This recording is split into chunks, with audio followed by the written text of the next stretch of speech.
Hi guys, in front of me is DOOGEE S Punk, and let me show you how to add Google account to this device. At first, open the settings, then find and select passwords and accounts, mark Add Account, and choose Google. Make sure that you are connected to Wi-Fi, because otherwise you will not be able to log in with your account. And provide your email address or phone number, whatever is connected with your account.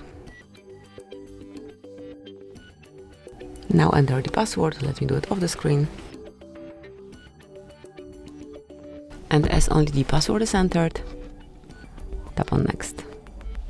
Okay, so let me provide it one more time. Hopefully it works now.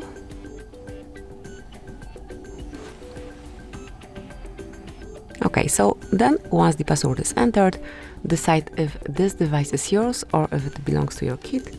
Tap on next, then I agree.